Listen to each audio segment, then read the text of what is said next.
welcome to We're Not Wizards. We are the best, but not wizards. Enjoy the show!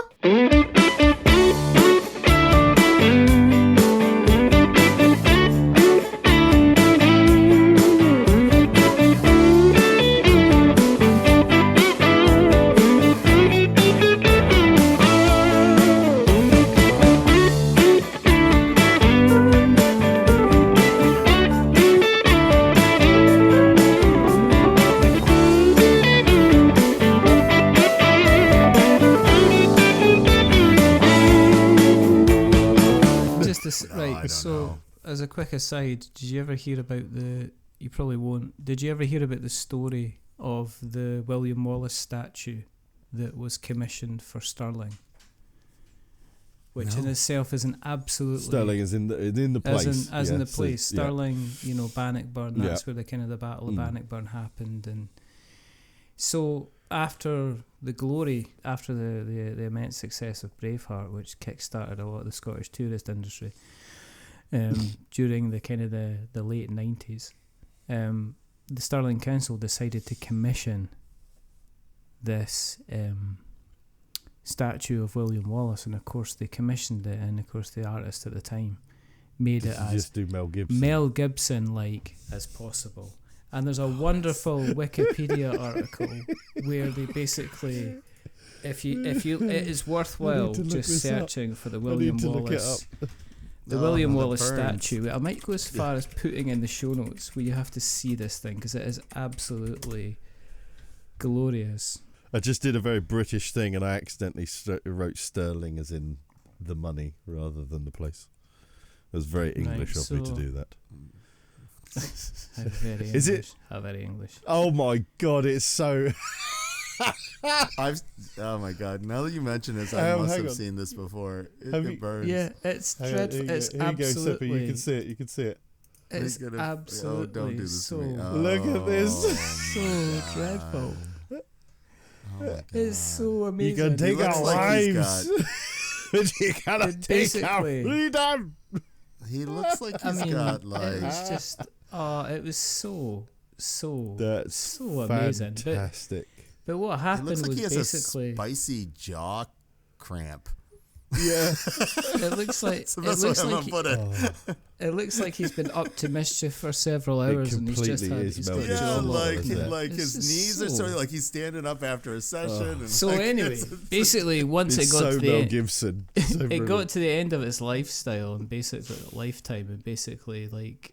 The guy that sculpted it, I believe, kind of went to Stirling Council and kind of went, right, so do you want to buy it? And they went, no. So he was like, he's left basically with this like, rather huge, considerable sized statue. So, that was it. But the best thing about it was literally just Mel Gibson in a statue form. And, but it goes back what he should have then done was he should have then done another sculpture, but of like a sort of Australian V8 muscle car.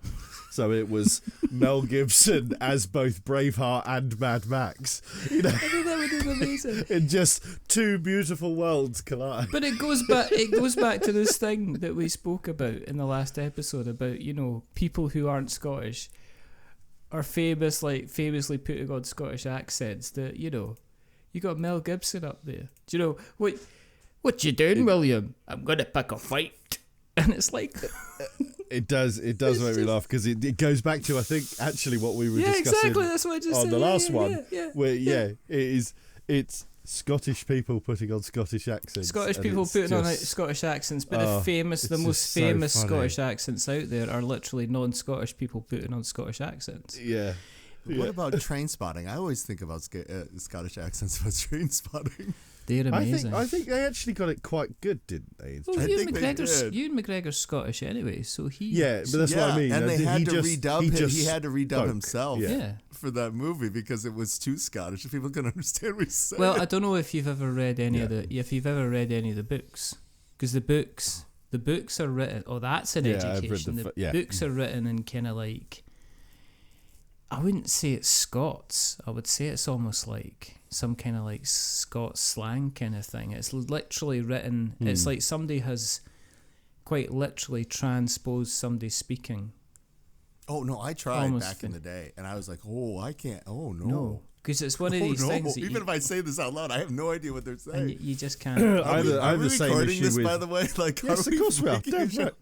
I had the same issue Sure. with. I think the Bernard Cornwell books. It had like the Winter King, and I forget what one of his ranges. I think it's like Arthurian kind of legendy kind of one. And I couldn't read them because all of the names were so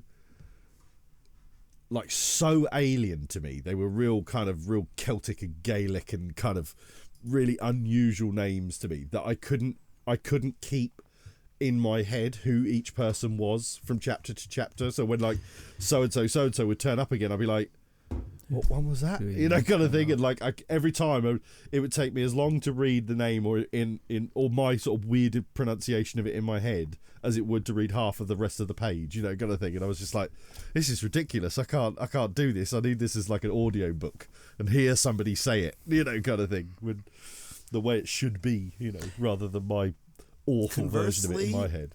I love when British people put on American accents. I love it. Why? I just love it so much. As in we're good at it? Like, Yeah, do you mean like you're actors? good at it, and there's so many of them. Like, you know, just Boston alone has 17 Well, we were distinct accents. my- And so, my- and people move all around, right? Well- and so it sounds pretty legit, unless you're really listening for it. Have either of you watched Silo from Apple TV? Yeah. Oh God, I love Silo. Yeah, so Such a good show. you know, Khaleesi's bodyguard plays somebody with like an American accent, and that, and I'm like, oh, it's so great. Yeah, but on the other side of it, like we were watching. Well, I wasn't watching it. My missus, she was watching Traitors, the US version, where again you get kind of like, because the UK version's just finished and it was classic and wonderful and all the way to the end, and the American one, they don't seem to go down the line of having normal people. They have kind of reality stars that jump from kind of, you know, Bachelor on the beach, and you know, I mean, it's like Survivor, and you know, everything. It's kind of literally, they had Bob the drag queen was one of the contestants, kind of thing. I do like Bob. And he only got called Bob the drag queen because there was somebody else called Bob. And it's like one of them was called Bob and one of them was called Bob H. But rather than call him like Bob and Bob H, they had to call him Bob the drag queen. But They should have done it the other way. It should have been Bob Yeah. and Bob not the drag queen. something like that. You guys stick with your brand. I agree with you, though. Frockless You know, Bob. obviously, But- if you've worked on your brand, your suitability. But the whole thing about it, and the thing that my wife said was, they've all got some kind of generic American accent. There's nobody talking on that show that's got a specific kind of I'll have obvious to watch it. American kind of accent. They all seem to have been kind of drafted through the kind of the business of show. They've got like people from the American Housewives. They've got people from all these kind of different kind of reality shows, and there's none of them that have an obvious kind of West Coast, East Coast, Southern. They've all got this kind of very I'm gonna have to watch standardized it to kind see of if like I agree, or at least to help, American like, kind of. I would say Point you out the probably, qualifiers. you probably won't agree, Seppi, because we won't. Yeah. We know the obvious different accents, Yeah. like a Yeah, the Texan obvious. or Yeah, we know the obvious you know, ones, Boston yeah. or something like Yeah. that. But when you get like people like me, I don't have a regional accent. I just have an English accent. You do have. I could be from a whole bunch of places. You know, I'm not. Well- You couldn't just sit there and go, "Oh, you're definitely from here." I'm below Birmingham. That would be a Yeah. fair way of at least saying I have a below Birmingham accent. Sunday night, Other than and he's that, definitely you're not going to below nail me down Birmingham. to anywhere particular. No, that's right. I mean, But yeah, I would imagine there's a lot of things like that you would probably know. But I get it as well subtleties and difference, because but- I get it as well because my mum's English. So when I was brought up, Oh no! when I was brought up, there we go. she spoke with an English accent. So it's always been commented on that as like I sound like I'm from kind of like posh Edinburgh, because if you listen to Because you've got enough posh English. there are people who like depending on where they were educated, if they were raised in a certain part of Edinburgh, speak with an English accent. Like if they go to certain kind of schools in Edinburgh, like George Heriot's and stuff like that. Because I remember there being kind of like being at university in first year and kind of everybody kind of going, oh, where are you from? Blah, blah, blah. Great. And this man's like, oh, yes, I'm from just outside Edinburgh. And it's like, there's no way. Are you sure? You sure don't mean Buckinghamshire? I'm very interested in how many American accents you think you can identify. And then just to be fair, like American people have a hard time distinguishing between Irish, Scottish, and Welsh. Like those, that's a real problem. Thing Those about are America- three I can distinct- understand. Yeah, I can understand Welsh. I think if you were here for any length of time, Yes. you would hear the very distinct difference between Welsh. yes. There's lots of parts of Ireland and Scotland where absolutely that Yes. applies. They are very similar accents, but Welsh is Welsh is different. I would even argue that if you Very to go north in Scotland, then you're gonna start to see. well. That's what I mean. Yeah. Because you go to north of Scotland, but then also if you go to very southern parts of Ireland, Oh yeah. you get the very stereotype. Go on. the You were Cork, always going to know. jump in there. Oh, to be sure. Oh, my potatoes. Oh, English people are not allowed to do that. That is not Yes, okay. Look. yes, we can. It's not racism because we're all British, so it's not racist. You know, It's colonialism. That's what it is. I'm a little not, as someone is like half American Irish ghetto, I am a little not comfortable. Not comfortable with that. if you get those bits, but then also if you go to like Belfast, where you get thick Northern Ireland accent. Oh yeah. That's very specific. But it's what's Somebody incredible. from Belfast is called what? They're called, well, it depends because some of them would call themselves British. To be perfectly honest. I don't know. I don't know if you. I think they just kind of call themselves Irish. Whether you come. No. Well, people from Dublin Don't are they call- Dubliners. People from Dublin Like, definitely people call from themselves. Glasgow I think- are Glaswegians, right? Is that correct? I don't know. I don't They just know. call if there is themselves even actually a- Northern Irish because my wife is from Northern Ireland, Yeah, and they would they're say from they Northern- would yeah. never call themselves kind of Irish because that is Would they not know? no, that's not a thing. It's just Do not they have thing. like somebody No, from no. a city identity, like a New York? Somebody I don't know from if New there York is a New Yorker. Yeah, like a Belfastian or whatever. You know, No, I don't can't think they go on that. It's such a small. The funny thing about Northern Ireland is It it's might such be a that small there's area. one that. It's such a small area that you do get even slight kind of regional accents within Northern Ireland itself, as being such a small area. But as soon as you head wonder- south, you're going into like the I don't Irish even accent. think there's like a word that isn't the place name. Like if you're from Liverpool, you're a Scouser. If you're Yeah, from there's Manchester, not. you're I a don't Manc. think there is. I don't think there's one for Belfast that I No. can think of. No. It's all right. So statistically, and I don't know if this is still the case. Like, the United States is more mobile. Like 50% of Americans live within 50 miles of where they're born, and the rest of the world, it's like 75 miles. Do either of you fall I love into this. that category? I've just Googled this question because I was genuinely curious. According to some websites, we're called Belfastians, but frankly, no one has ever used that word in public. We've never seen it on anything official, and let's face it, it's just not snappy to call someone from a people from Belfast is how we are known. That's Well, what they call themselves. That's a title for this episode. There you go. Like People Belfast. people from Belfast. That's what they know. That's what they want to be known as. There's as a people very. from I mean, there's Belfast. a very protective. I mean, you can. I mean, you can talk about kind of like, and it's still a difficult area to get into, but there are still people in kind of the Belfast area, in Northern Ireland in general, who will ask what your full name is.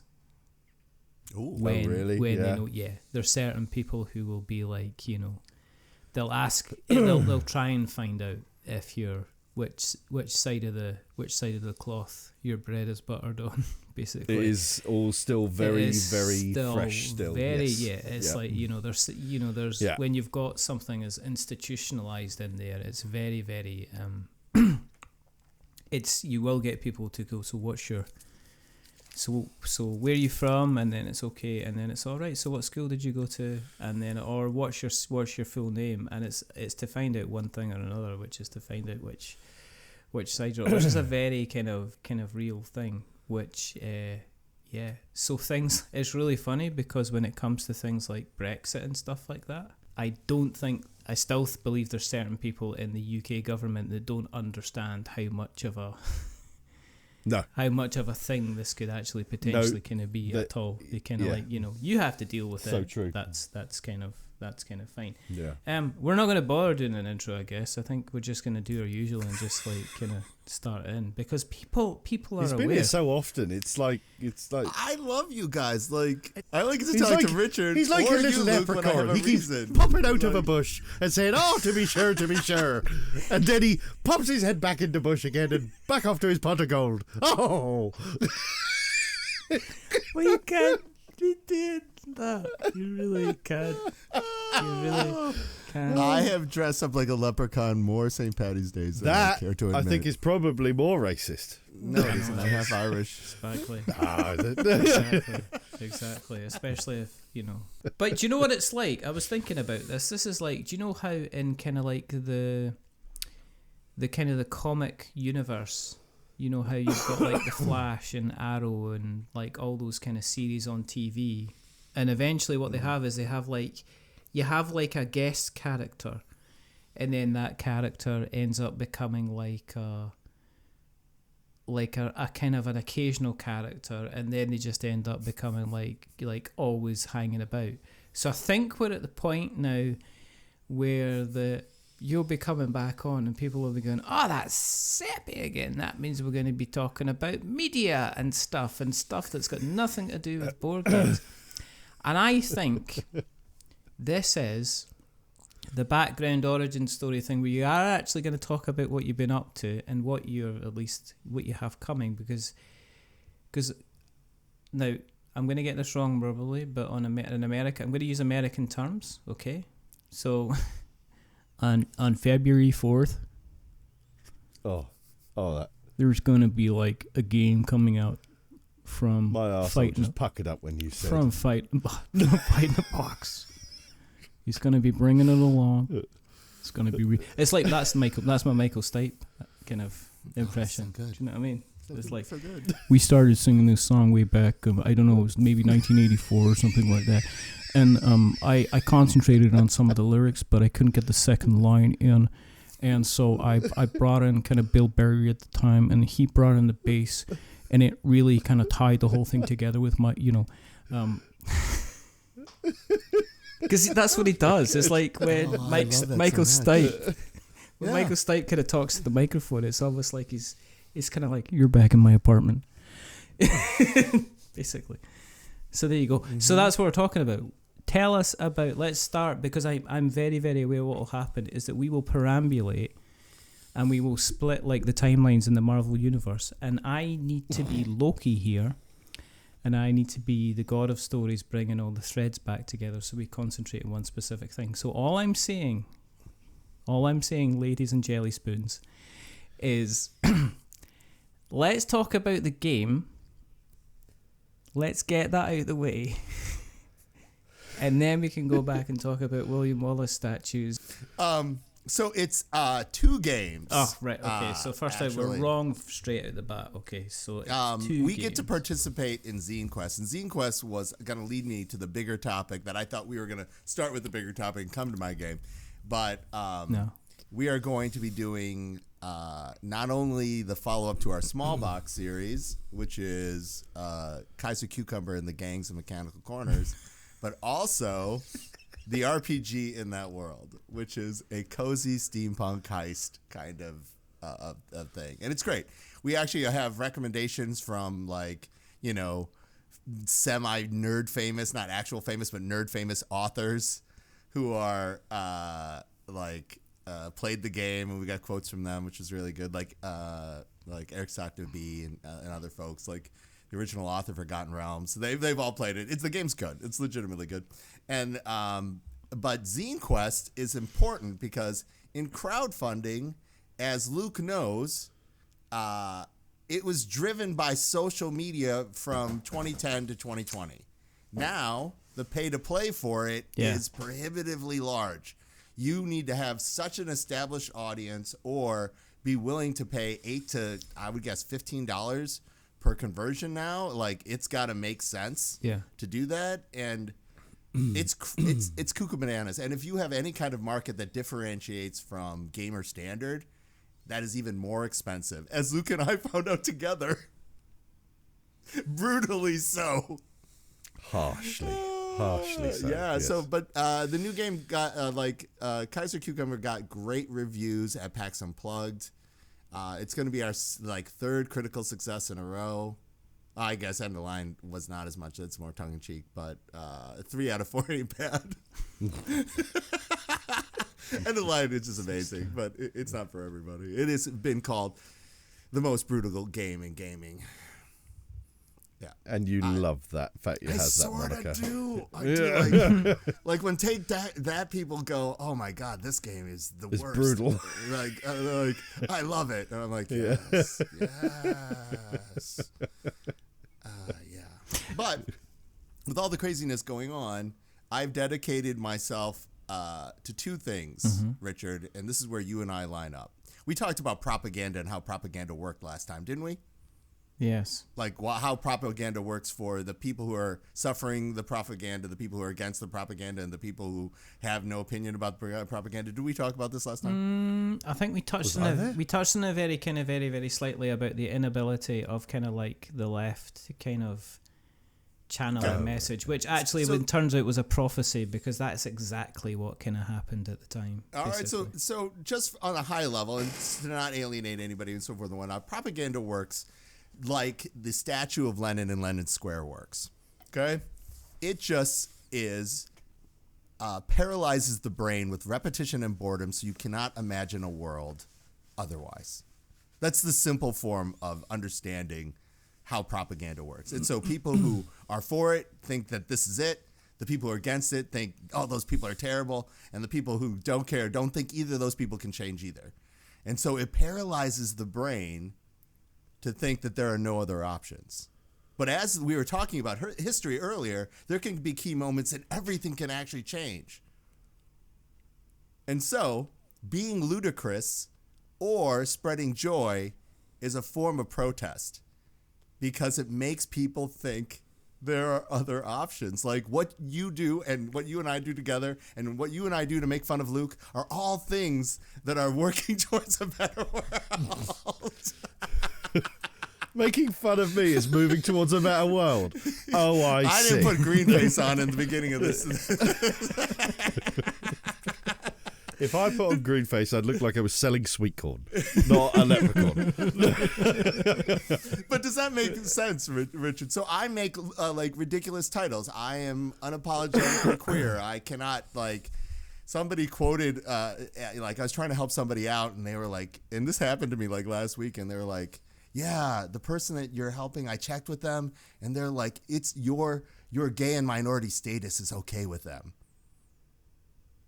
I can't I was like, what just happened? Did you just say the quiet part out loud? And I'm like, I was stunned. I was like, I don't know if I can correct them. I don't know why this is the thing that happened to me. Jeez. And they thought they were being nice, and I was like, oh my God, how do I even what situation? That's when you get this? caught in those situations where you're like, that came from a place of good, trying to be okay, but so it's really hard, isn't it, to know how to deal with that, because you're like, it's really hard. But back to the point of propaganda, if I went off on tilt on this person or took a moment to have to correct them, the good feeling that they had and the thing they tried to do would completely evaporate, and they would either be embarrassed or be defensive. Yeah. And so, but that education has to happen, but simultaneously, not everything is an educational moment. Not everything is maintaining that connection sometimes is more important. Sometimes it's not. There are toxic people, there are terrible things. Only spend your emotional currency on things where you can make a difference, or at least make you feel good. Those are all things. But I had to go, why have you got no right hand? I've just had to eat that hand in order to stop me from strangling you with both of them. Because you do this, and I'm hooking fishing. I'll be hooking fishing in the frozen food department. Bring it back. Tell us about the game, because you kind of like you gave me the kind of the one line back of the box thing. So if we're talking about the game, then let's talk about the game. Let's talk about the game and actually tell me in 2 minutes. Oh God, Richard, thank you so much. But you just kind of players. It's 20 minutes. It's a card placement game. It's super low price point for entry. It's $15 US. right. Yeah, and the RPG is $20. It's a zine, so it's a small zine size. The best thing about the RPG is it's very usual suspects. At the end of it, the person who has helped the other players out the most, like, so Richard, you're like, hey, I want to sneak past this guard. Yeah. And you're like, okay, I'm going to help Richard out by throwing this rock. Well, for helping Richard succeed in Richard's task, I will get, you can either use playing cards or you can use the cards from Mouse, Cheese, Cat, Cucumber, and collect these like helper points. Well, the person who gets the most helper points at the end gets to dictate the ending. Ah. They get to Kaiser Soze it. Yeah, they get to Kaiser. So it's the person, and everybody knows this. So everybody's trying to help each other out. And if there's that's a tie, a really good idea. and if there's a tie, then the game master wins, and he dictates the ending, what happens to everybody based on what he thought the story is. And so Nice. there is That's what you always a chance for winning. And that's really fun in anything that's like a one-shot or like a small campaign. Also, if you need a chance to play like a non-binary banana or a mechanized like steampunk robot or a talking animal, this is that kind of universe. There are no guns in Mechanical Corners. There are just bananas. And so, Obviously. yeah, like it's the cozy steampunk feel is a real thing. Is Richard frozen or is he dead? No, I'm looking at Kaiser Cucumber and the Gangs of Mechanical Corners. That's what I'm looking at. I'm just, you know. And now that game is played over 3 nights. You are a mastermind, and your masterminds all want the same thing but in a different way. So I have my team of agents. Luke has Luke's team of agents. You have your team of agents. I want my team of agents to get away with the loot, but I also get bonus points for, like, if Luke is secretly playing my arch rival, if I get to send his guys to the Huskow. Do you guys know what a Huskow is? It's like a really small cow that lives in your house. Okay, this is old timey. Like the United States went through this whole like everything was Western movies, but it's an old school term for jail. I love the fact that actually could have been a word in Scottish. About you and Huskow. Oh, no bother, it's just a Huskow. Exactly. That worked so beautifully well. Sorry to backtrack. It will just Carry be on. brilliant. No, it's going to be like, you know what I mean? Well, it was it was the youngest one of, you know, the entire herd that got born recently. So, unfortunately, it's too small to live outside. So just now, it's going to have to be a Huskow for a while. Huskow is an Anglicization of doesn't a matter Scottish what word, it which is. means court. It doesn't matter what it is now. It's a small cow that wanders about the house before you. A wee cow. It's a wee cow. It's a wee cow next to Huskow. But it's an old Western term for jail, and so I want to send Luke's agents to jail if he's my arch rival, and he might not know that I'm playing his arch rival and so forth and whatnot. And then the other 2 I want to keep on the streets, out of the action. And so every night, everybody plays their tiles either face up or face down, depending if they want to use their action or keep them hidden to try to get the loot. Oh, And okay. yeah, it's super fun. It's super fun. The most like interesting thing about that, it is our first title that did not originate with me. My co-writer for Mouse, Cheese, Cat, Cucumber and Conquest Princess came to me and said, hey, I had this game that takes all my favorite mechanics and aspects from the games you wrote, Seppy, and I would like you to try it. And so it's a weird love letter to me as a game designer. And I looked at it and I'm like, oh my God, this is really fun and touching. And so he's like, would you work on this with me and then publish it? And I'm like, yeah, let's do this. And so it's strange. Like, it's like, Richard doing his Seppy accent. I I'm sort not of gonna loved do it. my super- I don't do. I need to listen to it for a little while. I'm okay at mimicking things, but I do need to kind of listen to things for a while. I'm not necessarily going to do it in front of. I did Yeah, in well, all the fairness, next I did kind of do a mocking accent, which I'm just editing at the moment, and I've listened back 8 or 9 times to me mocking your accent, which about you don't you going, I don't sound like that, and it's the.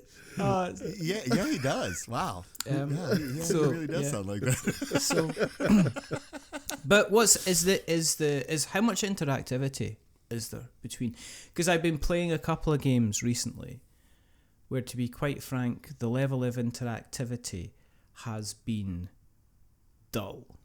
And Okay, no, this is board changing, like, Right. kind of level of interaction. The number one, uh-huh. your handful of agents is not just your agents. Right. You might have a handful of all these other kinds of agents. Yeah. And so the agents' abilities are swap, stack, flip, and rotate. So Okay. you're pointing the buddy bobbies in different directions to try to make sure certain people get caught, other people get run off, and trying to keep your characters, or the characters that score for you the highest, in the positions that you want. So there's a lot of that interactivity, which is it's good. That's the best part of that game, really. And the Keystone artwork itself seems kind of pretty, kind of simplistic. I looking didn't realise this till I was just having a look at something. I didn't realise Mark is the artist for all your stuff. Yeah. I just thought he worked on stuff with you. I never realised he was specifically the artist. That's He's cool. the creative director, and he does more things than we want. The best thing when about you say creative director, that doesn't mean anything to me, because creative director is one of those things which means you could do a shitload of stuff. he or does you all could the do things fuck that a all and creative get paid director for is it. responsible for. Right. Yeah, but that's cool. I had no idea that's what he did. I thought he was more organisational. No. Like, for example, Luke, did you watch the teaser video for it? It has a very sort of like 50s heist jazz thing going on. And so I sent Mark back home to Buffalo with his dad and his brother, because they were hanging out for the holidays. And I'm like, hey, you guys need to go and have a jam session and come back with an original score for our Kickstarter. And they did. So they did that for End of the Line, and they did. So he sound engineered the music. talented. Yeah, he sound engineered the music. His dad is the composer. Tony Eberhard is the composer for our our original soundtrack. He animated the video. He illustrated all the characters. He's the voiceover. Yeah, he's too good for me. Like, literally too good for me. Somebody should. He's multi-talented. Well, that's not true, but anyway. Well, he's not multi-talented. No, I was going to say it's not too good for him. But on the other side of things. Whoa. Seppy loved that. It made me shudder. I That did, was but the I British also and the American version. I It's also actions to that thing. It's the It was the also British was like, oh. accepting a The compliment. American was just like, oh. Accepting Oh, the that was compliment lovely. kind of thing. The British was like, oh. well, I'm what? I'm nice. What? What did you say? Sorry, I found it as charming sarcasm, and I loved that. It was overdone. Like, charming. So it's very, very uncharming sarcasm. should I have been offended? Was I? No, did I read there it was wrong? no. It was nothing like that. Okay. Right, but on the other side of it, you mentioned already. Look at me desperately trying to dig away and turn this into some kind of cohesive, kind of interview type You're doing format. a great job, Richard. But in terms of you putting everything together, my question is: has the landscape changed as an awful lot into between Conquest Princess and this next one in terms of how you're approaching in the market and stuff like that? Because you've already said that, look, we have to invite Luke, as in not you, but I am your father.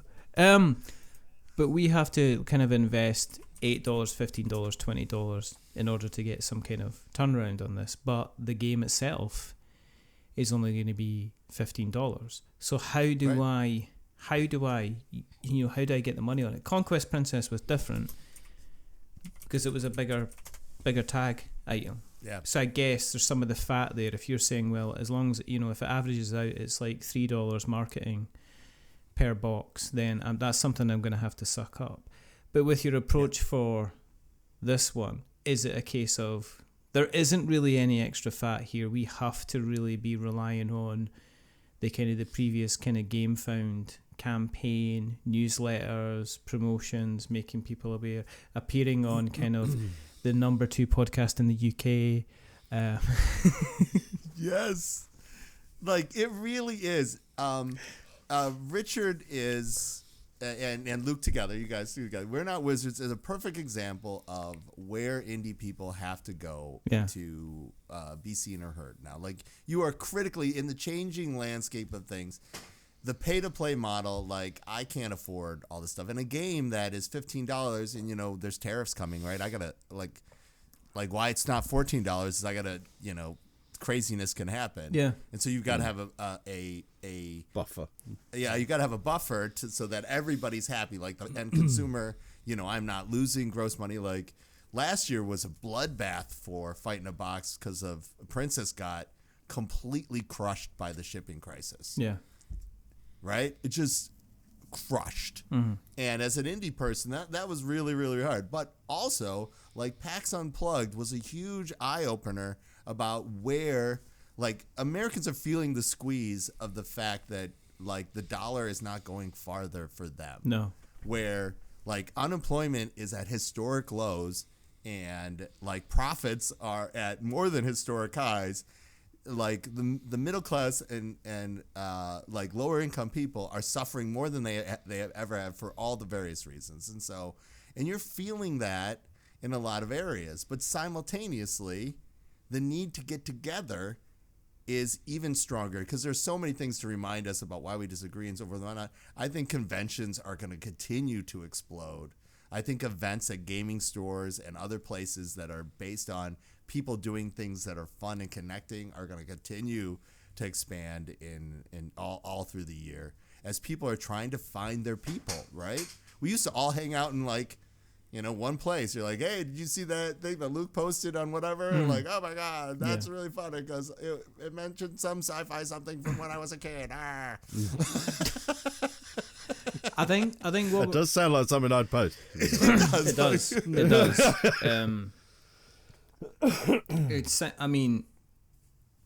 It's one of these things where I'm looking at conventions for this year, and there is going to be one or two that I'm going to go to. I can't see me going to kind of any more than that, and that's just down to cost.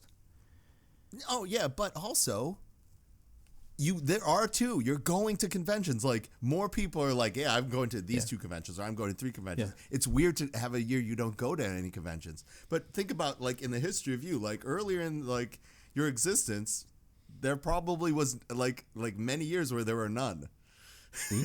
Yeah, no, right? Right. But I also think this year is going to be the year where, I think this is going to be the year where the collection, the FOMO, the fear of missing out stuff is going to drop a bit more. I think I'm seeing more people are going to be ending up selling collections of stuff that they've had for some time. And I'm starting to see this in the sale groups. Here's my entire collection of this. Here's my entire collection of that. It never ever gets to the table. And I think people are going to go back to, or they're going to start approaching things from, I have 3 games and these are the 3 games that I'm going to play. And me then going out and backing 15 projects a year now or whatever is going to the side, because it's like it was fine 4 or 5 years ago, actually before then, 2016, 2017, it was easy, especially with like the pound, the kind of the dollar pound conversion rate. There's something that was $100 on a Kickstarter was only £65, and the amount that you were getting for that money was fine. Approach this year, and you're looking at like £100 Kickstarter is $100 kind of Kickstarter. There's like the parity is, you know, it's almost exactly the same amount. But I'm not only looking at that now, I'm also thinking, well, the shipping is now never ever included in a pledge. It used to be the case that it was like this was $65 or £65 because they can't risk it now. Yeah. all in, and I was getting the stuff to me. Now I'm looking at it's £100. I'm now also looking at VAT because now they're charging VAT. So I'm now looking at like it's now all of a sudden £117.50 or £120 once they do the calculations and stuff. And then saying, right, you're going to get charged another £30 on top of that for shipping because it's going to big box and we can no longer subsidise. They can't subsidise 33%, you know, because they don't have that. They don't kind of have that money. And then on top of that, we're now looking beforehand as like, you know, back to 2016, 2015. If you had been putting on Conquest Princess back then, 2016, right, you would have been on here. There would have been, you probably could have got on about maybe 15 or 20 YouTube channels. They would have, you know, they put the previews out and everybody would have been happy to do that. The other thing I've noticed, which is quite horrible, there's people who are doing like preview videos now and stuff like that, who before would be doing it because they wanted to help somebody, and now they're doing it because they think they deserve to get paid. But the reason that they need to get paid was beforehand they were getting, you know, they had a spare $100 a month and it didn't matter. And now they're looking at it and they've got a spare $20 a month, and now it does matter if they charge people to get these videos done. So we're in this horrific circular economy where we've got kind of like people who are like, beforehand it would just be, do you want me, you know, it's like, it would be like me charging for the podcast. You want to come on the podcast? It's going to be $50. Why is that? Well, because I'm going to put it in front of like 300-400 people. It's going to go across kind of YouTube. It's going to go across Instagram. It's going to be on like feature on 2 different websites. It's going to feature on YouTube as well, which means total I'm going to probably put you in front of like 2,000 or 3,000 people. So that's worth at least, you know. So there's that kind of thing as well. So it's all become a big kind of horrific kind of money market type thing. It's so hard. It's hard in every direction. And, you know, just doing like the napkin math of you just saying that and what I said, all right, Facebook, it's cost you $8 to $15. Like, yeah. Suddenly you saying, hey, come on my show for $50. I'm like, well, I don't have any money. I make games for a living. Yeah, like, we're going to, and there are more people who want to make games, and the ability to make games is easier and easier, and the community of it is easier and easier, right? And so the people who are really going to feel the squeeze are the people like me, the barely getting by people.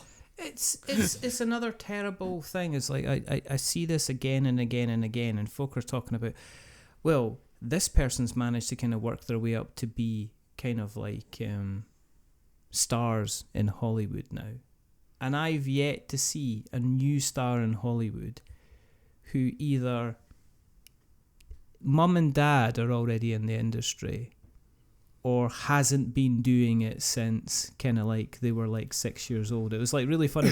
and it was kind of highlighted to me. Like we watched Home Alone 4, right?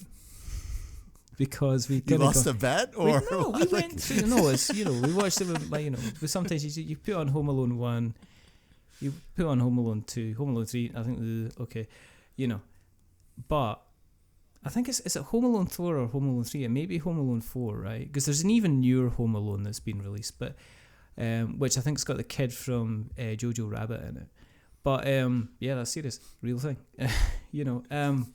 But Scarlett Johansson's in that film.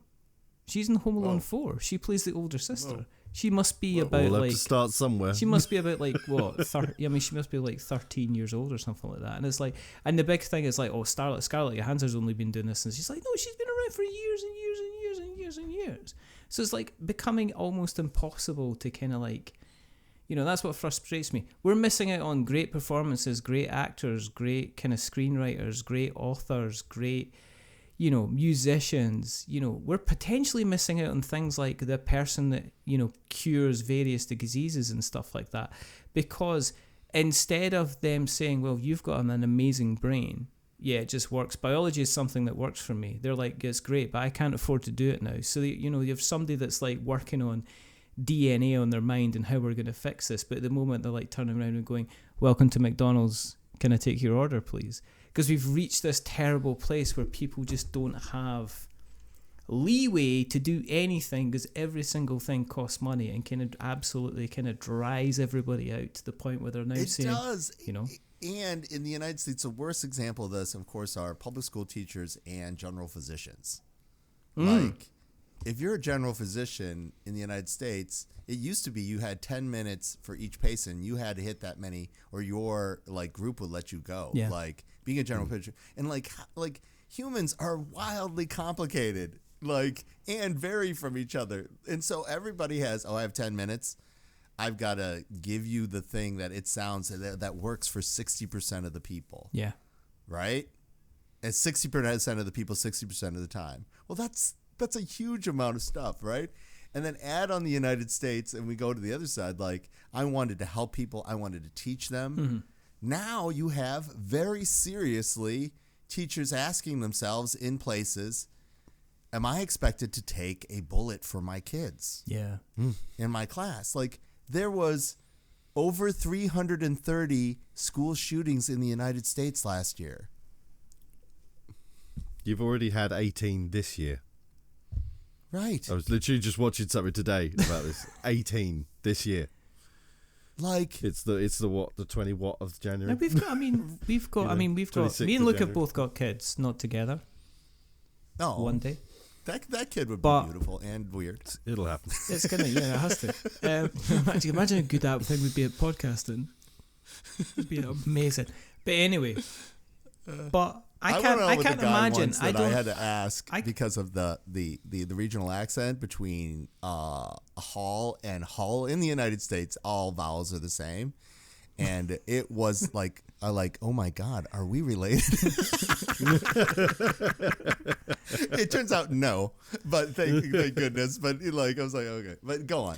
But I can't imagine. I can't imagine sending my boy to high school and just thinking the worst thing that is going to happen is some kid is going to act like an arse to him. The worst thing that's potentially going to happen. Yeah. And thinking that I don't know why.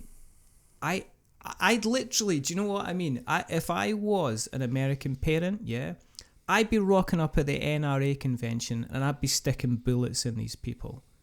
And it'd be the same with the senators and things like that continually vote for like gun rights, is that I'd be sticking bullets in them because you can guarantee that if that happened, the gun laws would be changed overnight. As soon as Sweet Luigi stuck a bullet in the head of that CEO, right? As soon as he did, yeah. Please do that as an outtake. I don't want your show, which I love, to be canceled. I don't care. Like, well, they can do Spotify. We could do Spotify. We know where you live. But if they'd done that, right, then the ink wouldn't have time to dry before they were drawing up kind of legislation. But because it's kids, who's it said? I don't know who it was. Somebody said as soon as Sandy Hook happened, and I think it might have even been Bill Hicks or something like that. Or somebody says as soon as Sandy Hook happened and they decided not to take any action on it, you knew that America was absolutely stuffed as far as protecting the kind of kids go. There you go. Like, the thing is, all the things you mentioned, there's a boiling point. Like, it's getting, like, one in, I think it's 30% of Americans own a gun. Oh, yeah. Right? Like, that's a lot of guns. I don't even think in the UK 30% of people will have seen a real gun with their bare eyes. I think that's probably an accurate statistic, isn't it? I don't think. I think maybe if you've gone to like an airport and you've seen the police. You've gone to an airport or like a World War museum. Yeah. All right. Let's talk about sort of the sunny side of stuff. Like, this is obviously super dark and it's awful.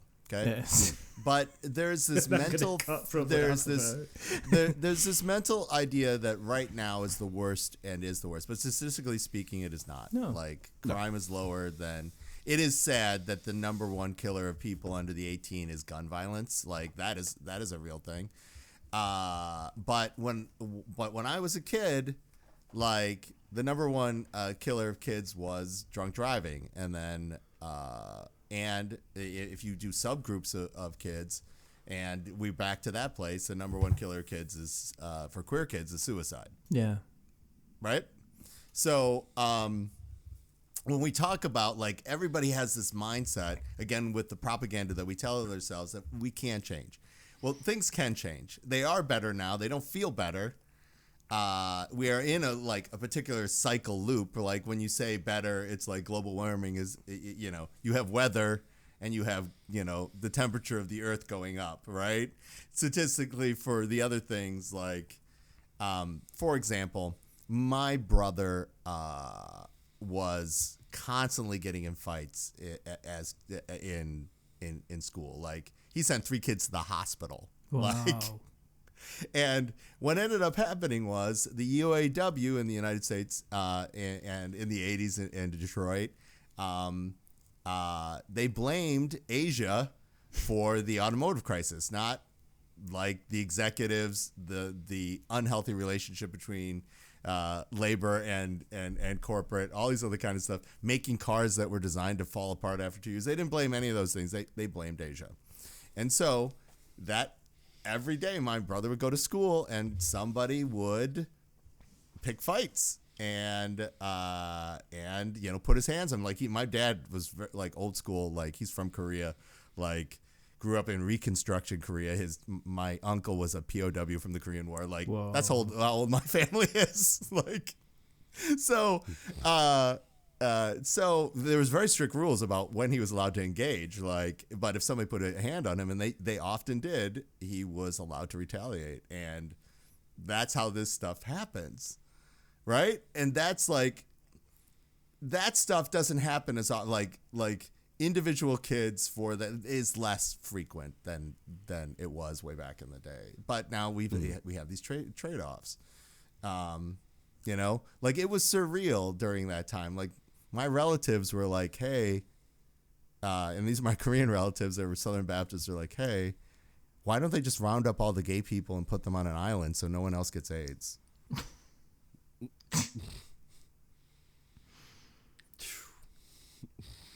And they said that on the way to church. I was in the car with them. They were spitballing ideas.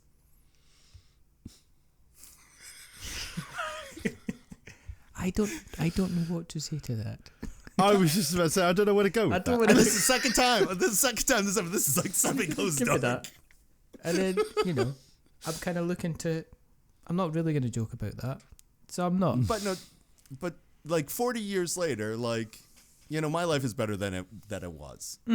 Like Vincent Chin is an important landmark case, and nobody knows. He was beat to death by 2 auto workers who never went to jail, even though they confessed to the crime. Wow. And the juries were like, well, it makes sense. He was Asian, and this is Detroit. That was basically each one of the case. Jesus.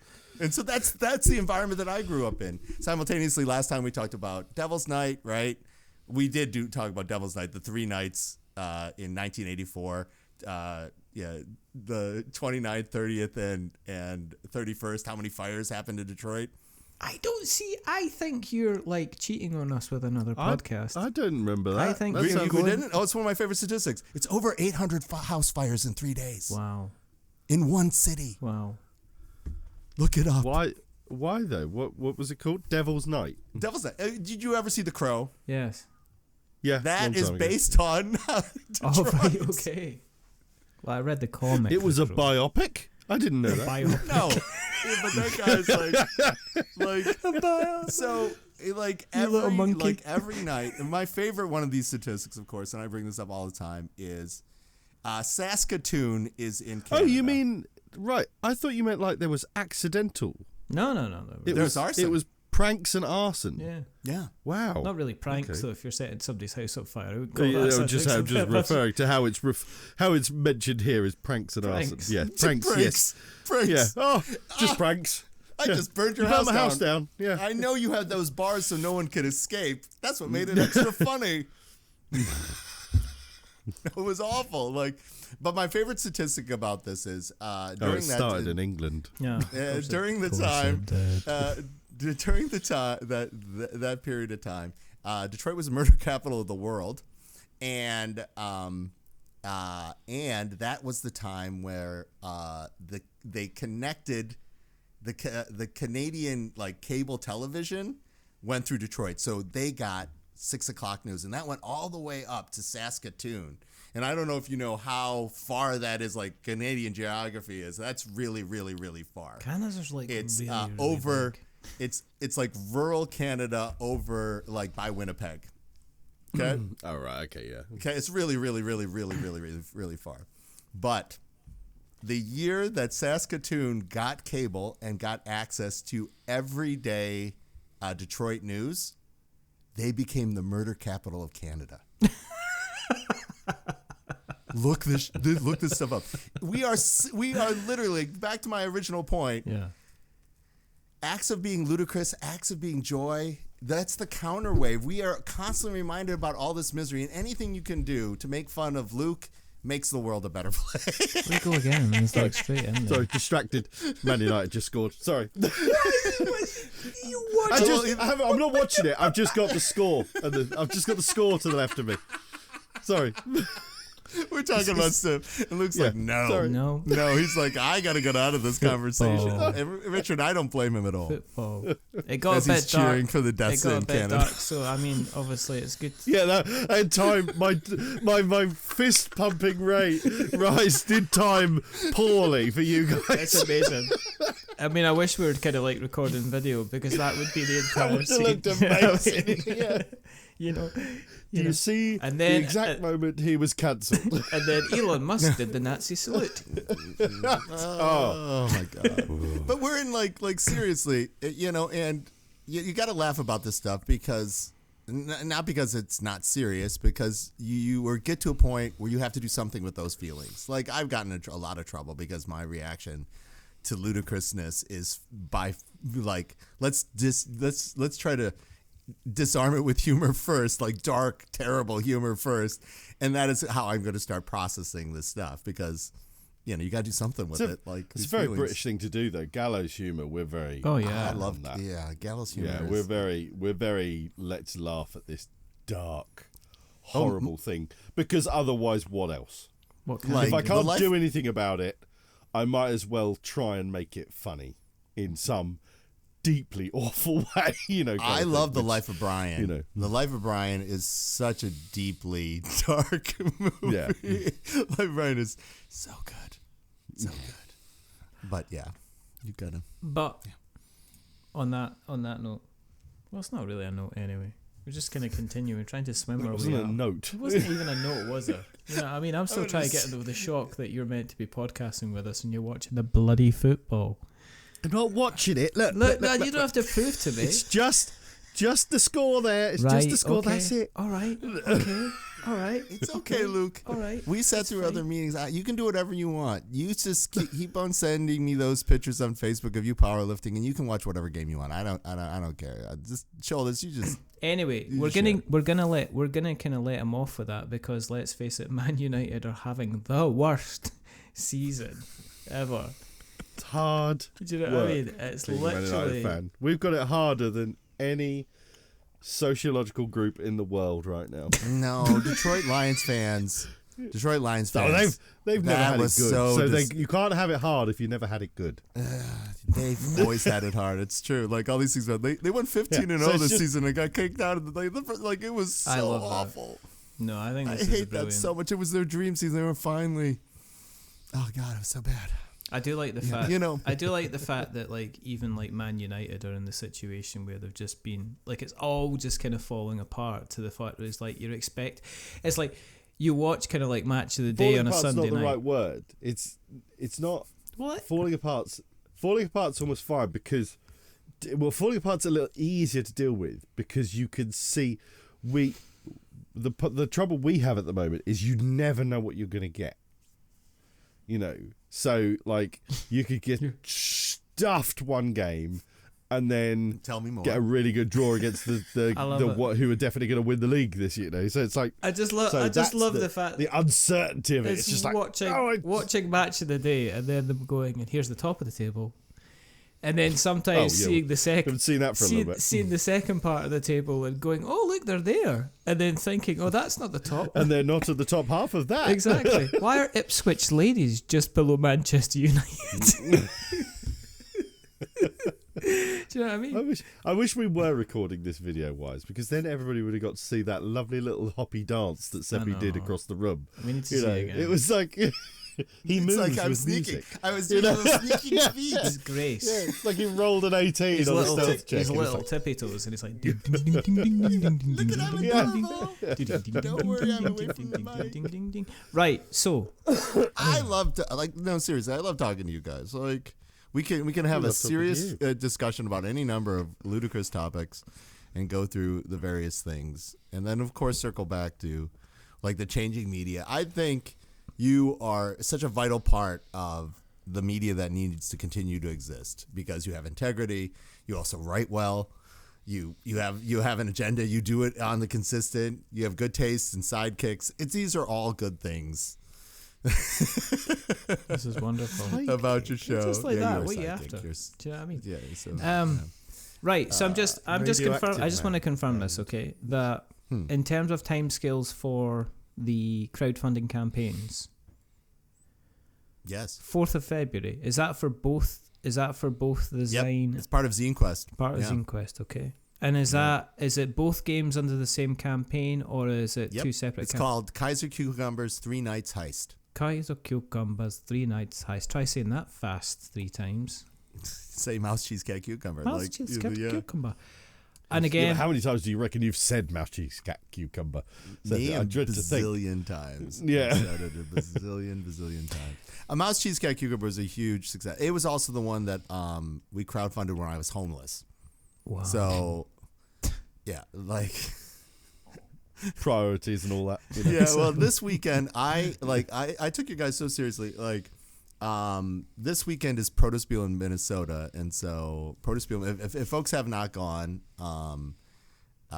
you should go to. If you're a board game enthusiast, go to one of the Unpub's Protospiel events. It's over the one, and Protospiel Minnesota has like all the big indies from the Upper Midwest show up for that one, and so we were doing all their stuff. And yeah, one person had quoted earlier media to me. You're like, Seppy, one of the things I loved about you that haunts me to this day is like on your 15th wedding anniversary, you said, hey, I've been married for 15 years, and in gay years, that means I've been married 91 years. He's like, how's your husband? I'm like, oh, we're divorced. And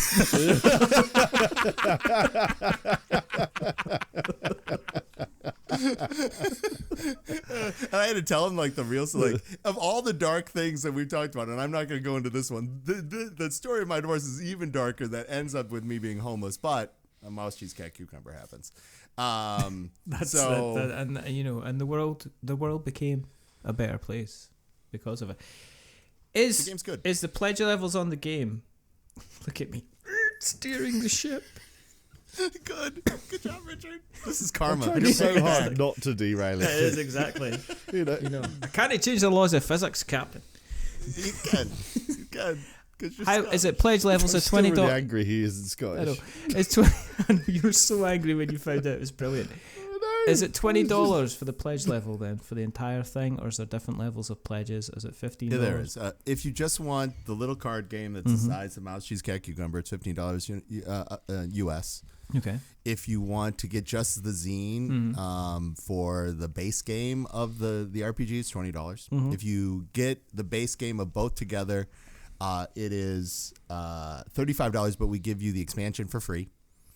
And then every time you add an item, like if you want all 3 RPG books, we give you discounts and so forth. Instead of $20 a book, we charge you $50 for all 3. So the deal is like, you know, we talked about all the things and uncertainty. Like, how does a campaign like this happen? Like, how do you make up for the gaps? And the answer to this is we have some incredibly loyal fight fans who want to be us to succeed and be part of this. There are people who either go to the big pledge levels, or we usually have like these ultra pledge levels that give people an opportunity to be in the game or put their pets in the game or all this kinds of stuff. And those usually get snatched up the first day. And those are not cheap. They're like, yeah, some of them, like the one from the last campaign, we only had one. There was not a lot of wiggle for the last one. So there was one $1,200 one where a person could go, hey, I want my own custom version of Squirrel or Die. And we were like, sure, we're going to make you your own custom version of Squirrel or Die. This one, one of the successes of Mouse, Cheese, Cat, Cucumber were all these events where people could either put themselves or their cats into the game permanently by doing things like finishing the crossword first, or figuring out this puzzle, or finding these set of clues and all this other stuff. This year, we're gonna do a reading of the art novella from Mouse, Cheese, Cat, Cucumber, but more importantly, the upper tier level for the people who are like really dedicated, they can buy themselves a character into the world who becomes a permanent part of the story. Cool. And so that is how, like, our little indie game that costs $15, there are people who are like, hey, I really want you to succeed. I really don't have any more room in my collection. Yeah. What else you got? Yeah. And they're like, yeah, like, hey, cool. Would you like to be a human gumball machine?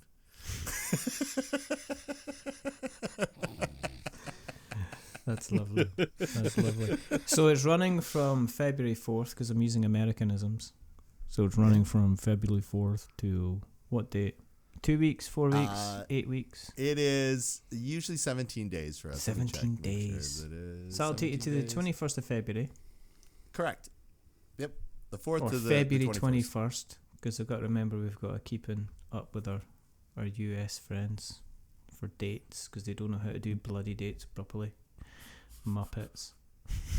We're going to do deluxe editions again. The deluxe editions were the super fancy acrylic and the bags, and we're probably only going to do 100 of those.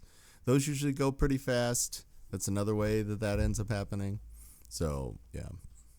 Good stuff. But a deluxe edition for the game, I think, is either $70 or $80. But those tiles are insane. Cool.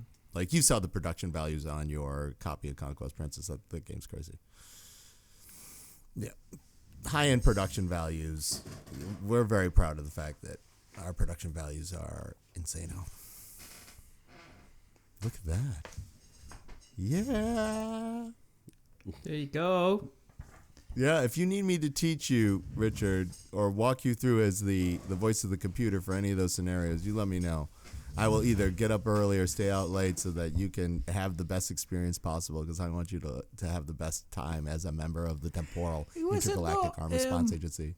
Didn't the Hungry Gamer? Yeah. Conquest Princess won a Game of the Year from Hungry Gamer. Wow. If you guys don't know him, he's a great William Brown person. the third. Yeah. And Mark Dainty gave it number 9. He loved it. Yeah. Solo.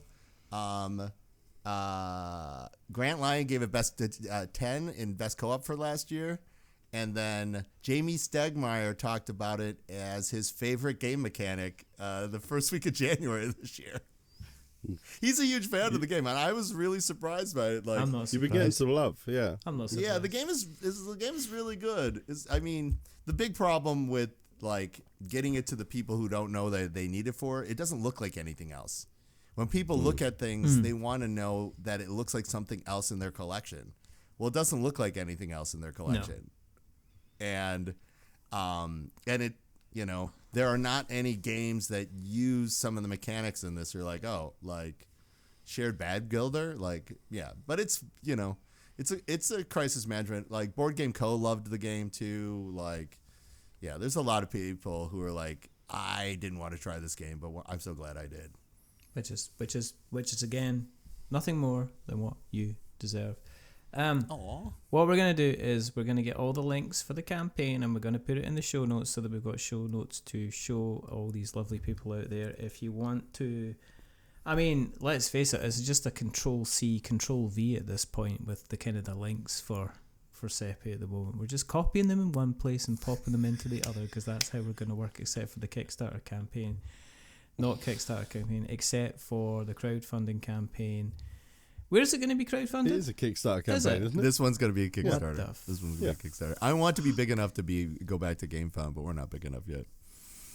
People need to give lots of money to this campaign so that Seppy can join the happy place and skip away. If we made enough money, I would want you and Luke to come to the most god-awful American thing, which is the Minnesota State Fair. Maybe. It is the best I'd state love fair in to the go to a United state States. fair. I've always wanted to go to a state fair. It is the best one in the All United the States. weird food stuff challenges that they have Like at state Minnesota, literally, it's not like voted by people. It is the most. And Richard, you'll be horrified by this. This will confirm all the things you hate, but simultaneously, will be all these things that you'll find that you love.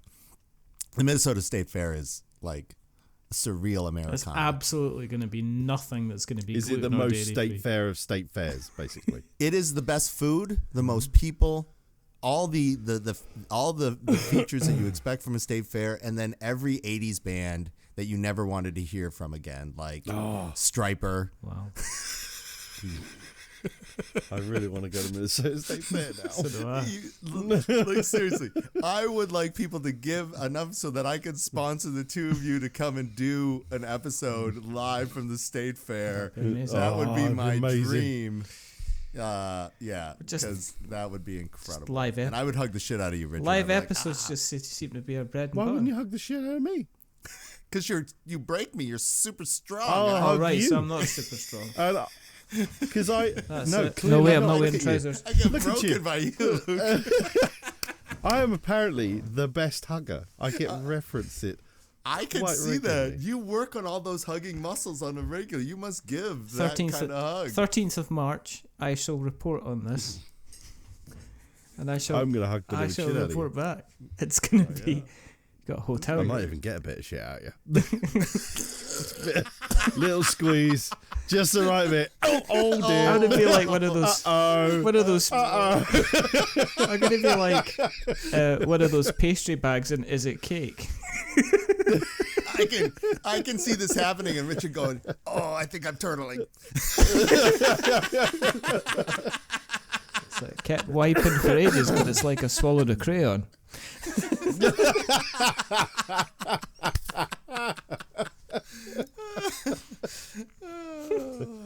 Okay, Yeah, I know I'm you looking guys. forward I to know our you guys gotta convention. go. Thank you for having me on, and Richard, really, seriously, thank you for what you do, and thank you for helping us stay on task.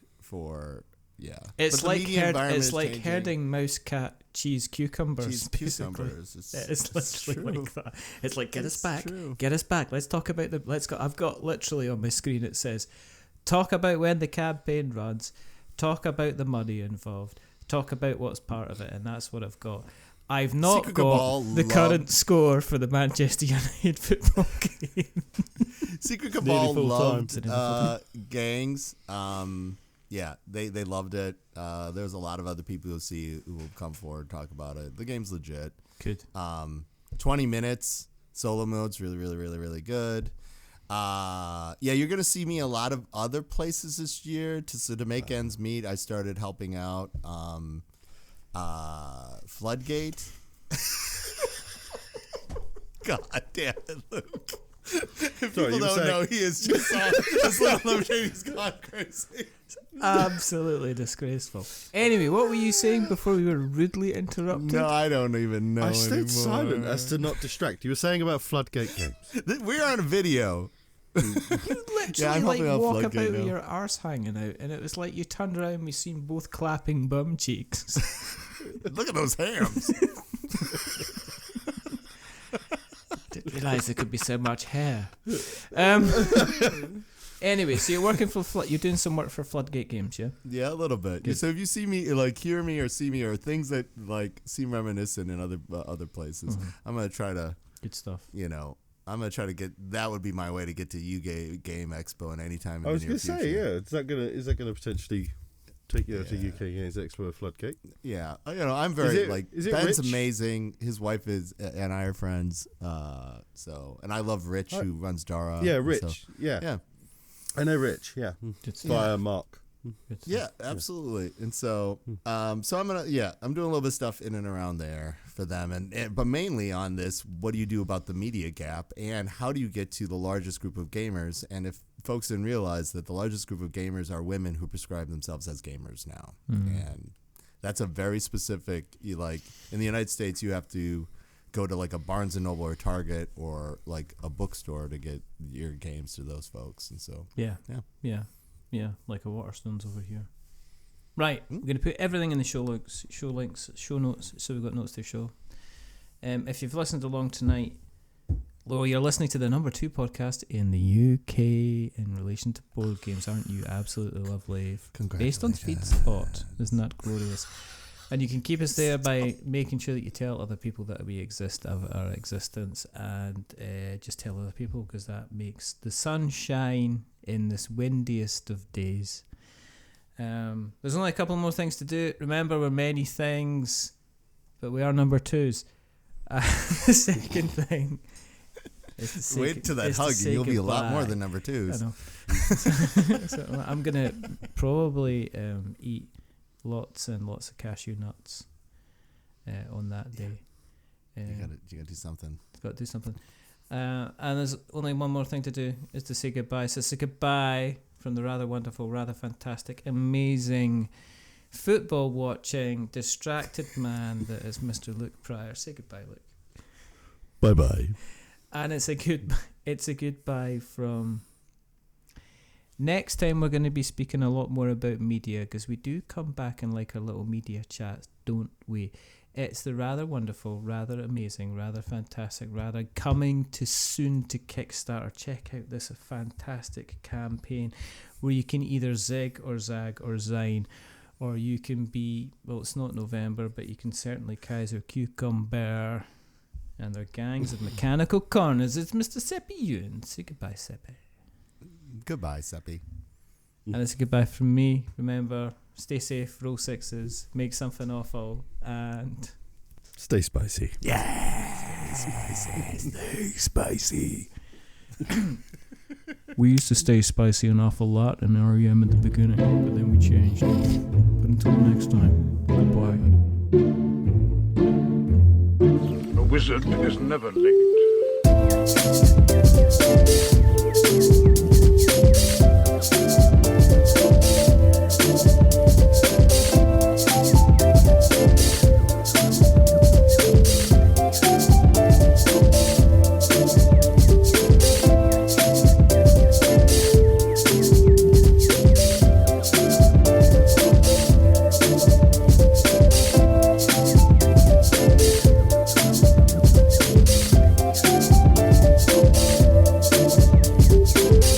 Nor is he early. He arrives precisely when he means to.